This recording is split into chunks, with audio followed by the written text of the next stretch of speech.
This 2,000-year-old book will change how you view money. The Hook, the Billionaires' Hidden Manual. What if I told you the world's most successful investors aren't following a new trend? They are following a 2,000-year-old blueprint. While the finfluencers are screaming about crypto and zero DTE options, the wealthiest families in history have been quietly using a set of money laws found in the most printed and most misunderstood book in human history. Forget what you heard in Sunday school. We aren't talking about the love of money is the root of all evil. We're talking about the actual mechanics of wealth, the laws of compounding, the psychology of debt, and the seed principle. Today, we are deconstructing the 2,000-year-old book that predicted every modern financial crisis and revealed the path to true wealth centuries before the stock market existed. The psychology: money is a tool, not a goal. Modern society views money as the destination, but this ancient text treats money as a servant. In the original texts, the word often used for wealth is mammon. It wasn't just cash. It was viewed as a spiritual entity that wants to master you. The myth: money is the root of all evil. The truth: the text actually says the love of money is the problem. The book teaches that if you chase money, it runs.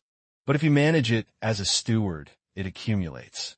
This is exactly what modern flow-state economics teaches. Money is like manure. If you pile it up, it smells. If you spread it around, it grows things. 3.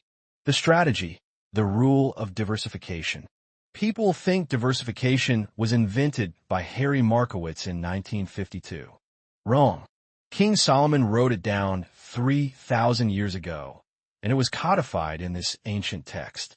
While you're putting your entire life savings into one moonshot coin, this book was telling people to split their resources because disaster is inevitable. But it goes deeper. The parable of the talents is literally the first recorded lesson on opportunity cost and inflation. The guy who buried his money to keep it safe, he was condemned. Why? Because money that doesn't move dies. The book teaches that safety is the greatest risk of all. The debt trap: the borrower is slave to the lender. We live in a debt-based economy. But 2,000 years ago, the warning was clear: the borrower is slave to the lender. Think about your 30-year mortgage or your 24% APR credit card. You aren't just paying money.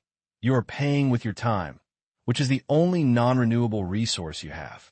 The book didn't just forbid high-interest usury. It suggested a jubilee, a total reset of debt every 50 years to prevent a permanent underclass. Our modern Chapter 7 bankruptcy laws, they are literally a watered-down version of this ancient social safety net.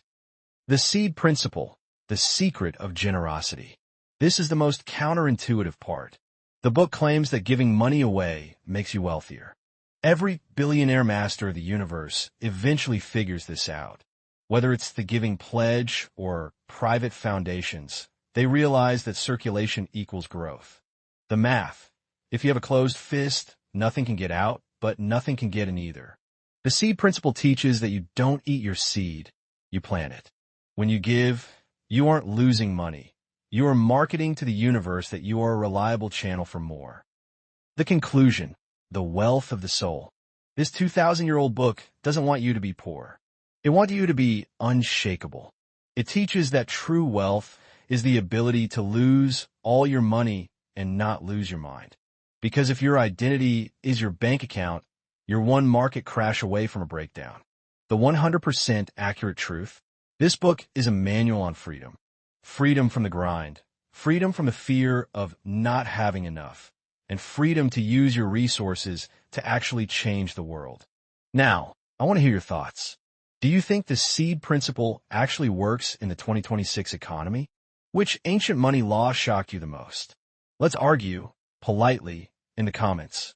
Hit that like button if you're ready to build real wealth. Subscribe and hit the bell. Next week, we're deconstructing the meditation secrets of the Stoics and how they use them to conquer their emotions. Thanks for watching. Keep seeking the truth, and I'll see you in the next one.